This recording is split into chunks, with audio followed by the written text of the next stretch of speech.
À l'issue de la classe de seconde générale et technologique, deux voies d'orientation s'offrent aux élèves. La voie générale et la voie technologique. La voie technologique propose des séries qui intègrent dans leur enseignement une importante dimension technique. Au lycée Bellevue-Marie-Rivier, nous proposons la série STMG, Sciences et techniques du management et de la gestion. Bien entendu, d'autres séries existent dans les domaines sanitaires et social ou industriels par exemple, disponibles dans d'autres établissements. Après le baccalauréat, les bacheliers technologiques s'orientent prioritairement vers les sections de techniciens supérieurs ou les instituts universitaires de technologie. Ces débouchés étant parfaitement adaptés au profil de ces élèves. Les meilleurs d'entre eux pourront aussi postuler pour intégrer une classe préparatoire aux grandes écoles spécialement dédiée à l'accueil des bacheliers technologiques. L'horizon des études supérieures ne se limite toutefois pas à un premier cycle universitaire. En effet, certains élèves ayant suivi une série technologique poussent leurs études supérieures au-delà d'un premier cycle universitaire, jusqu'à un master, voire plus. L'autre voie offerte aux élèves ayant suivi une seconde générale et technologique est donc la voie générale. On notera tout de suite l'utilisation du singulier qui traduit bien le fait de la disparition des séries telles que nous les connaissions il y a encore quelques années, les séries L, ES et S. Les classes de première et terminale générale sont structurées autour de 3 blocs d'enseignement. Le tronc commun, les enseignements de spécialité et éventuellement les enseignements optionnels.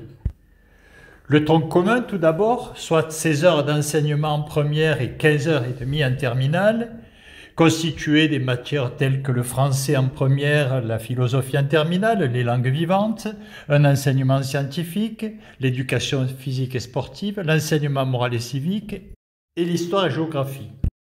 Les enseignements de spécialité ensuite. À l'issue de la classe de seconde générale et technologique, l'élève qui est orienté en première générale doit choisir 3 enseignements de spécialité. Sur un total de 12 enseignements de spécialité définis par le ministère de l'Éducation nationale, le lycée Bellevue-Marie-Rivier en propose 9. Et un 10e en réalité est possible grâce à un partenariat que nous avons établi avec le lycée La Salle. Le tableau qui accompagne mon commentaire vous permet de consulter le détail de ces enseignements de spécialité.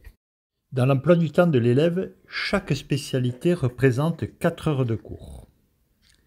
Enfin, lors de son passage en terminale, l'élève devra abandonner l'une de ces 3 spécialités et n'en conserver plus que 2, à raison de 6 heures hebdomadaires.